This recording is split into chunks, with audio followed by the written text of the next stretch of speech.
what's your sense or what's your view in terms of how long this is going to take in terms of deleveraging and until we sort of see the resurgence of confidence and an actual recovery?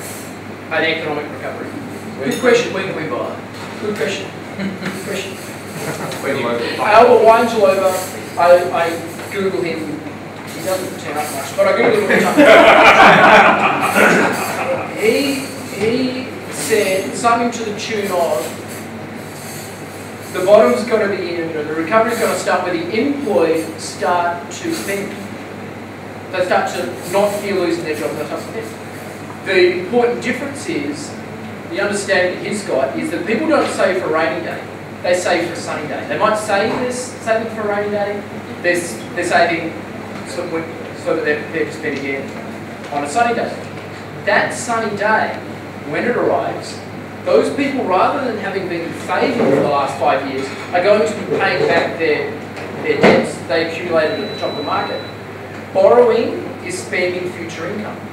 So these people that would be saving, that would be accumulating ammunition to go hunting at the bottom, have shot all their bullets. You know what I mean? So this is going to be down, down, down, despite Business Week. And despite what the Business Review Weekly says, in July of last year, fight the downturn and win. Courage. What's the other one? Beyond the gloom. You know, safe as houses. Inflation is back. At the dawn of the biggest deflationary period in the history of our lives, they got it.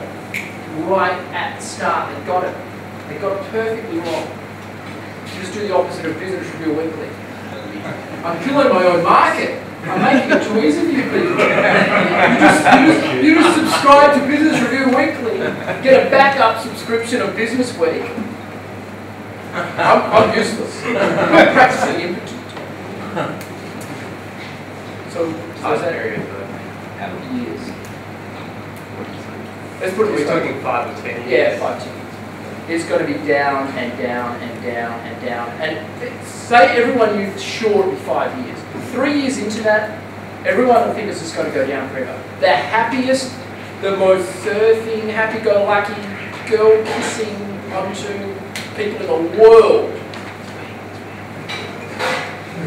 who were they? They were Japanese. The happiest people in the world in the 80s. Now where are they? Okay, they're in Japan. But you get my point. This will change the culture. You'd argue they're a slightly different culture to. This will change the culture. They were the happiest surfing, go-lucky, you know, loose socks people in the world, and now where are they? You know, they've been in Carterville. That's what they've done. 15, 16 years. No sign. Yeah. They don't even know how to spell. Intangible. I don't know that's what I can. Or no, I. They should. Any other questions? What was your question you were going to ask? What's the chance of it? What's the risk of going short banks? What's the risk? Oh yeah, the risk is that I'm wrong.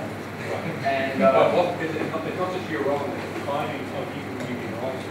Yeah, so that's why it's a good question. We structure it so we have a third out, very, very deep out of money in 12 months. That will become worthless if the banks go up, you know, for 12 months. We'll have some shorter stuff, some more explosive stuff that's quite out of the money. That'll go worthless if I'm wrong. And then we'll have slightly out of the money stuff, say 10% of the portfolio will be slightly out of the money, it'll go worthless, and we'll have 3 or 4 blocks of that. So we could lose quite a number of times before that tranche, that third, gets eradicated. We'd have to lose for a year before the year stuff gets eradicated. And the more explosive stuff, you know, we'll structure it so we have a chance. We'll structure it so that if we're right, we win.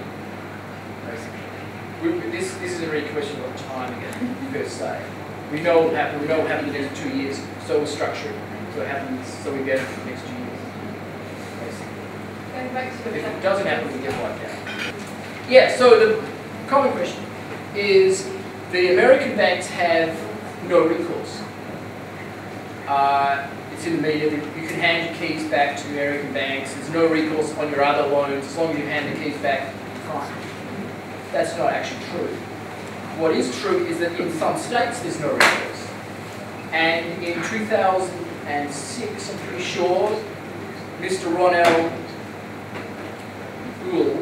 Ewell from the Philadelphia Reserve Bank, I would said this pretty much straight after he wrote it in 2006.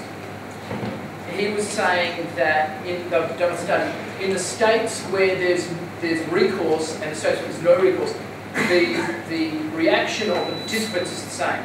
So once they've lost their job, once they've hit an event, once they've had gone sufficiently deep into negative equity, they act the same way.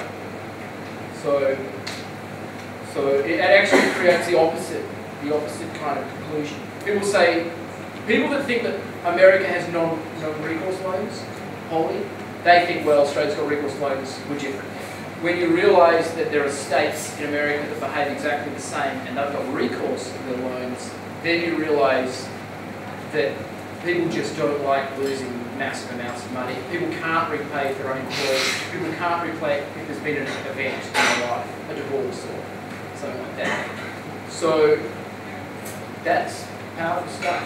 Knowing that the market thinks that we're immune because we have a different recourse, that's powerful stuff.